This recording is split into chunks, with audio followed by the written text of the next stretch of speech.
TikTokers की बात करते हैं। अभी रिसेंट एक शादी गुजरी है, आपके यहाँ नज़रों के सामने से भी गुजरी होगी।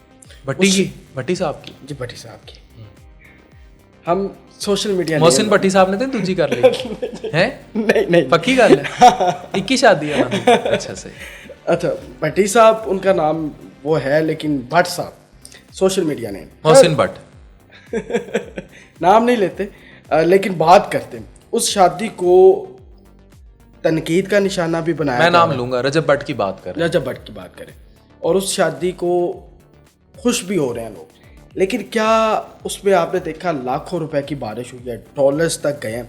आपके नज़दीक ये जितना शो ऑफ हुआ है, ये हमारी आने वाली नस्लों के लिए बेहतर है? अगर नहीं है तो उसकी रीज़न भी बता दें, क्योंकि आप इस विषय को लेके चले हैं, आपकी बात लोग सुनते हैं, हम तो देखने वाले हैं। मैं अगर देखूंगा मैं कहूँगा भाई उनकी this is all business, right? This is all business. The use कहते हैं उन लोगों को जो माँ बहन बेटी को नेगेटिव सेंस में दिखाएं। पॉजिटिव सेंस में मैंने आपको बताया कितने डॉक्टर कपल्स हैं, इंजीनियर कपल्स हैं।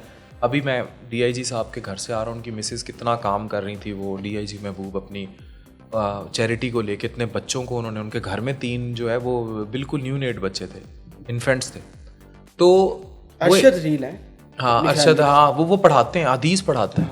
तो अब वो फैमिली कंटेंट है। फैमिली वीलॉगिंग और चीज़ है कि बेडरूम में बीवी के मतलब मेकअप करना बीवी को। अब इट ऑल डिपेंड्स कि आप क्या क्रिंज दिखा रहे हैं, उसकी माथे पे लिखना सब्सक्राइब, ठीक है? प्रैंक करना एक दूसरे के साथ, बाप के साथ बेहुदा मजाक करना, माँ के साथ बेहुदा मजाक करना, बहन का गालियाँ देना भाई को और उसको पिक्चराइज करना और उस पर व्यूज़ लेना। अब ये जो शादी है और या जितनी भी पैसे की, अब इसका एक इम्पैक्ट फैक्टर है। देखें कौन देखने वाला है इसको। हम चलते हैं, मैं आपसे बात करता हूँ कंदकोट की। कच्चे के पास एक छोटा सा इलाका है, वहाँ ज़ात पात पे बड़ी शादियों के मसले होते हैं। वहाँ एक 30-35 साल की खातून है, टिकटॉक पे एवरीवन है सोशल मीडिया एक्सेस। अगर मेरे पास उठ के वो चेक कराने आ रहे हैं ना, इट मीन्स वो टिकटॉक पे इनको भी देख रहे हैं, फेसबुक पे देख रहे हैं।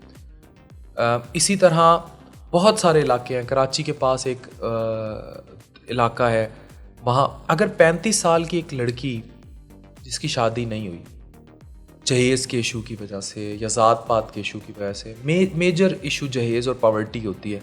अब जब पैसा आ जाता है फिर ये इतने चक्कर नहीं होते, एक्सेप्ट जायदाद रिटेन ना करनी होती। उसके जहन पे क्या इम्पैक्ट होगा इस शादी का, इसका जवाब दे। अच्छा, जो पैसे दिखाए जा रहे हैं, पैसे जो ज़मीन पे गिर रहे हैं, कितने लोगों ने ये सोचा होगा कि असी चुक लइए, मतलब ये सुट रहे हैं, हम ज़मीन से उठा लें, हम वो पैसे ज़मीन से हम पिक कर लें।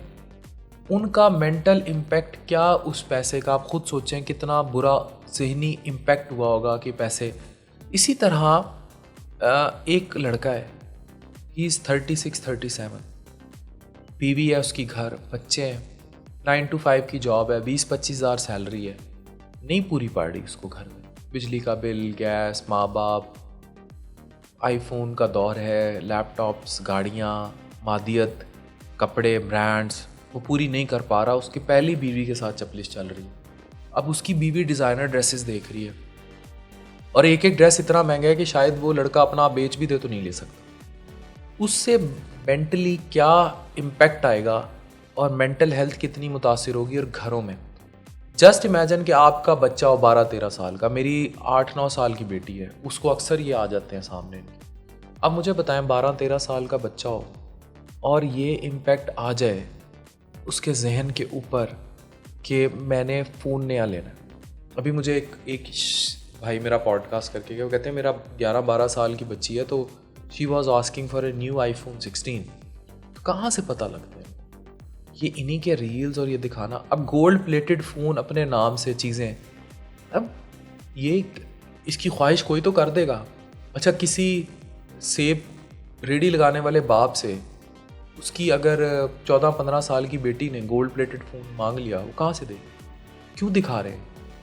इस्लाम में मना है, इस्लाम में पैसे की नुमाइश क्लियरली मना है, नहीं कर सकते, ठीक है? अच्छा, इस पे तनकीद है कि मैं पुराना कोट पहन लूँ, मैं ढीले कपड़े पहन लूँ, उस पर तनकीद क्यों नहीं है? ये क्या कर रहे हैं? फिर कहते हैं जी इनका पैसा है। ये सबसे बड़ा फ्लॉ है। इनका पैसा नहीं है, दे आर डूइंग बिजनेस।